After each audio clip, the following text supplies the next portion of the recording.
It is cold out here today. It is only, it's about 27, maybe went up to 30 degrees by now. But you know, we're in Florida. We are not used to this weather. When we're used to 60, 70 degrees in the wintertime, maybe 90 in the summertime, when we get these cold spells, man, I just stay inside the house. The animals stay inside their little huts that we make for them. But that's what I'm going to do today. I just want to show you what else we have going on around the property. We do lawn care. Y'all know that. Oxford Lawn is the name of the channel. In the back there we have a flower farm. My wife runs the flower farm. We have animals. We do a little bit of homesteading. We raise pigs. We raise Nigerian dwarf goats. We have a lot of chickens that we sell the eggs from. So since we had to come out and do a welfare check basically on these animals because it's so cold out, they're not used to it either. I figured let me just show you around, show you what we have going on. So I'm going to come back here. We're going to start with the pigs. All right, so let me turn this camera around and you get to meet the little guys. Honestly, we're raising them for meat, so they will end up in our freezer eventually, just to be honest. All right, so every year and a half, we raise 2 pigs. We raise them for about 6 to 8 months. They get to be about 225, 250. Then we take them to the processing plant, and then we get bacon, we get pork chops, we get sausage, and it's really good. There's no antibiotics. We know what they ate. They're not raised on pure grain. Sorry about that. All right, so that's what we have going on back here. We do name them. All right, let's see. So that one's called Gravy. And the one down here who's trying to eat my shoelaces, his name is Biscuit. So, yep, we have biscuits and gravy this time. Yeah, we do. We raise a lot of our own food. We have the pigs. We do raise chickens. We call it, they're meat chickens. They are broiler chickens. We raise those. We put them in a little chicken tractor and move them around the property. Inside their little pen areas, they get fresh grass. They can eat all the bugs. Just a much healthier lifestyle. And then over here, we have our own gardens going on. I'll show you that in a second. I'll turn this camera around. But we have vegetable gardens, lettuce, tomatoes are out there. Tomatoes are covered because there's a frost coming. So let's just turn this around and show you that. I'm going to be very honest, this is not my domain. This is where my wife Tracy comes in. She is the gardener. She has a green thumb. She's going for her master gardener's degree. Or certification, I'm sorry, it's not a degree. So yeah, there's lettuces out here, all sorts of stuff that we eat. I can't even tell you what's out here. I don't even know, but I do know out there in that big garden in the back out there, there's tomato plants under there, and we're just hoping they're going to survive because we have 3 days of a hard freeze coming up, and these plants, they're not really happy about it. The next aspect I'll show you is our chicken coop. We started raising chickens about 8 years ago for ourselves, just so we had some healthy eggs, you know, farm fresh eggs. Again, not filled with antibiotics and chemicals that you get out of the store. The yolks are incredibly deep orange, and that's unusual. Get a store-bought egg and you're just gonna get a yellow yolk. It's not the real natural color. Sounds like we're walking in on a chicken laying an egg. Let's see. So we have 1, 2, 3, 4, 5. I think it's 7 or 8 nesting boxes. 3 more down there on the ground. Some like to lay up in the higher boxes. Some like to be down low. Food, water, roosting bars. That's what we call it. Roosting bars is about 38 to 40 chickens. We lose a couple here and there. We have hawks. I think we have some coyotes that come around. It's been a while, but we have lost some neighborhood dogs. A little camera shy, huh? The next on this little farm tour, let me take you out back here. We have some 2 Nigerian dwarf goats. They are females. They are both pregnant right now. They are going to pop next week. One's going next week. And then the other one, I believe, is about 2 to 3 weeks after that one. We wanted them both done at the same time, but it didn't work out. They weren't cooperative. There they come. Let's see how friendly they're going to be today. Sometimes they like me, sometimes they don't want anything to do with us. So over here we have Pocahontas, and over here we have Matoka.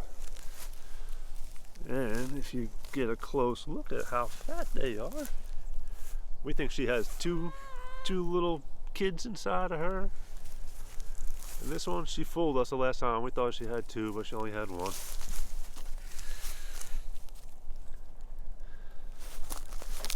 But let me show you what we have to do as far as the pens. When they get pregnant and they have their little kids, they cannot be kept together. So what we ended up doing this time, because last time we were able to use the pig pen, which is over there, we just took the mom and 2 kids and put them over there in the pig pen because it wasn't being used by pigs at that point in time. But the timing this go around didn't work out so well. So what we ended up doing is taking this whole goat pen, which is oversized for 2 goats, and we just split it in half. We just ran a fence line, cut it in half.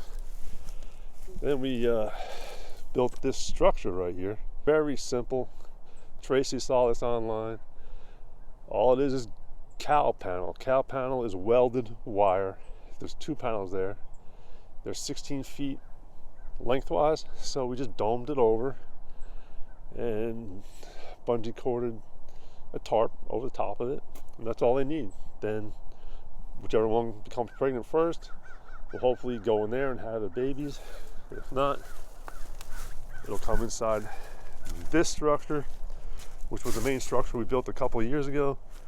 Whichever one has the babies will go inside the one of them. Then we block this off. We put a fence over here and a gate. Oh, a little rock there. Now we can separate them out. They cannot be together. I don't know what it is, but the one mom tries to beat up the baby of the other mom. Not very, yeah, you guys, not very friendly to each other's babies, even though they're sisters. And this video is not going to be a long one. I tell you what, I am getting cold. I'm getting out of breath. We're just not used to this cold air. It's like, I feel like I can't get a good deep breath in my chest and walking around and talking. I'm just like, I'm dying out of here. So one more thing I want you all to see that we did. This year, we got 2 stray cats. We rescued them, and we're making them into barn cats. They will be taken care of. They'll be fed. They'll be watered. They can stay inside the equipment barn where we keep all the mowers. Because I need a breath. When it gets cold like this, winter time rolls around, and we have a lot of feed. We have chicken feed out there. We have goat feed out there. We have hay out there, peanut hay, straw. The rats love it. They will nest up inside there. The snakes will get inside the hay, and then they just scare the crap out of you. Just ooh. So we have 2 rescued cats. One is still in the cage because we haven't had the appointment to get it neutered yet. The other one is floating around. We may get to see them. They have found this as home. They don't leave. They like it here. They know where the food is. They know where to stay warm. The one that's out, because it's been neutered already a couple weeks ago, he has found that he likes to sleep on the seats of the mowers. Good for him. Let's walk inside this barn and show you that right there. That's a cart mate that we have to put together because we have to do some moving of topsoil and compost for a job, and the cart mate seemed to be the best idea. That'll be coming up in another video. But let's see, any kitty cats in here? The one male cat, who is not in a cage anymore, likes to sleep on the seat of the walker right here. I don't know if it's lighting up. You'll see the mess he's making out of that seat. And over here, still sound asleep. We have a feeling this one's a little hard of hearing. As you can see, he just woke up. She just woke up. This one's called Patches. So, the best way that we have found to make them realize that this barn is their home is keep them caged up. The other one was in this cage for a little while. Feed them, keep them warm, make them comfortable. They find out that they're comfortable and safe here. This is their little sanctuary, but we have already seen one shrew was caught and one dead bird was caught by the male cat. So they're doing their job. They're hunting. That's what we want them to do, hunt, get the rats, get the mice. All right, so that's about it. I am going to go back in the house. I am going to go get a cup of coffee.